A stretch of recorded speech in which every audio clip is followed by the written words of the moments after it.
moving on to Gorr, the God Butcher. A lot of people don't know much about him, and if you want to keep it that way, I would suggest watching a different video on the channel. But if you do want to know about him, get you a little intel about his power, his strength, and where he came from, I'm your man.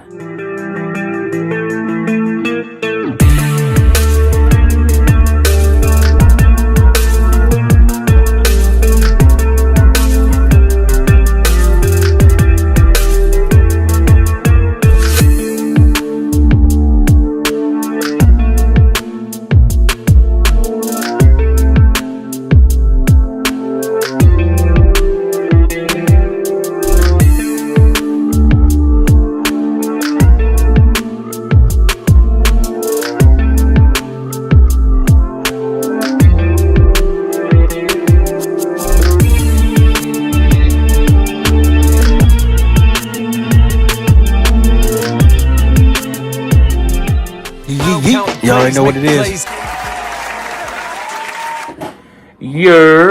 It's your boy JJ, back at it again with the Geeked Out podcast, and this is Geeked Out with JJ.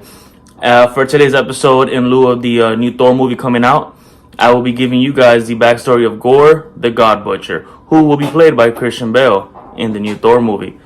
Now, before I talk about Gorr, the God Butcher, let's talk about Christian Bale. Alright, dude is a legend. He's a genius. Everything he touches is great. I mean, you know, despite the horrendous Batman voice, he was awesome in that movie. He was also great in my favorite Christian Bale movie as American Psycho, because let's keep it a buck, that movie was wild. Now, moving on to Gorr, the God Butcher. A lot of people don't know much about him, and if you want to keep it that way, I would suggest watching a different video on the channel. But if you do want to know about him, get you a little intel about his power, his strength, and where he came from, I'm your man. And let's get right into it. So, Gorr, the God Butcher. Before he became the God Butcher, he was just Gorr. He was a regular mortal alien, didn't have any powers, wasn't especially good at anything per se. He grew up on a planet where they were very religious, yet the planet itself was riddled with, you know, famine, poverty, disease. It was just not a great place to live. And people, the main reason people died was because of starvation. There wasn't enough food. And the people would pray to the gods every day, but to no avail, nothing helped. Moving on, Gorr eventually had a family. He had quite a few sons and a wife. All but one died of starvation. The one that survived was his son Agus. One day Agus, he fell, he fainted, and he was on the brink of death. So Gorr brought him into the forest, told him that we'll find, you know, food there and we'll live happy. What they didn't say in the comics, and what I interpreted from that, was he knew his son was gonna die, and he didn't want his son to suffer. So you brought him into the forest to put him down quietly, which, you know, it's dark, really dark. And in the comics, they don't say that.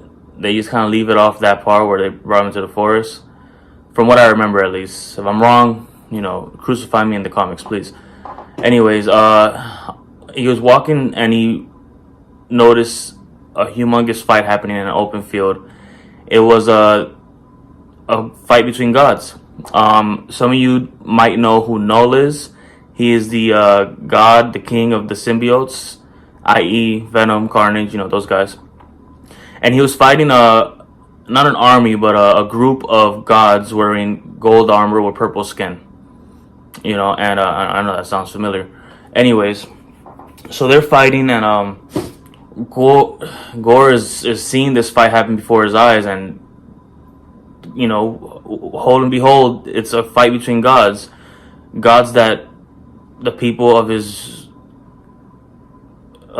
planet they pray to, but obviously they haven't received anything from these gods. So during this fight, Null is incapacitated. He gets knocked out, but not before doing ridiculous damage to the other gods. So essentially there's no one strong enough left to fight. And Gorr approaches this fight to get a closer look. And the weapon that is used by No is called the All Black. It is a symbiote, and it bonds with its user and gives him powers of a god. So as Gorr got closer, the All Black left No and attached itself to Gorr. Gorr felt a rush of power, and essentially he felt everything that was in him become tenfold stronger. He then used the sword, because the All Black prefers to be in sword form. That's the most common form that we see it in. And he approaches one of the gods in gold armor. And the god in gold armor, he's begging for his life. He's begging for mercy. Please don't kill me. And this enrages Gorr so much to the fact that he sees that gods are real, they don't help him, and that they're vain, that they care about their lives only, not the lives of the people that they're supposed to be helping. So he handles business, takes out that god, and he goes back to the village and he tells them that the gods they're bullshit, and the people, they shun him, they turn their back on him, because how dare you talk about the gods like that. And so fast forward some time, we have Gorr, who is now going around planets killing gods. He's seen what he needed to see, and now he just wants them all dead. He finds his way to Midgard, which is Earth, who at the same time Thor is there with his Scandinavian worshippers, and they're just going, they're pillaging villages, they're worshiping Thor, in his name. They're doing all this in Thor's name. Thor's drinking with them, he's having fun, he's partying. And one day in Iceland, the body of a god washes up. And Thor starts hearing more news of the gods on Midgard being killed. So he investigates. Finally, he stumbles across Gorr, and they do battle. And Thor gets his ass beat. This is how strong Gorr is. Mind you, this is a young Thor. This is before Avengers, well before Avengers, thousands of years actually. And he loses. Gorr then drags Thor's body to a cave where he ties him up and tortures him for 9 days for information about where the other gods are and where Asgard is. Thor doesn't give up any information, and he survives the torture long enough for his worshippers to find them and to distract Gorr long enough for Thor to get in a hit on Gorr. I hate the rhyming. And he's able to take off one of Gorr's arms. Gorr then retreats and regroups, and time goes on. Thor thinks that he's killed Gorr. So much rhyming. He thinks he killed Gorr. He thinks the blow was lethal, and so he leaves it at that. Fast forward a couple thousand years, and Thor is on the Avengers. But by this time, Gorr has killed so many gods across the planet that he's become even stronger than he was before. Because the All Black, its life force and its energy comes from the blood of the gods. So it's been eating up all this energy and becoming stronger and stronger, that Gorr is essentially untouchable. So much to the point now that he could travel through time. So Gorr, he travels 9,000 years into the future to basically a uninhabited, unlivable Midgard, where Earth, there's no humans left. It's just deserts and bare land.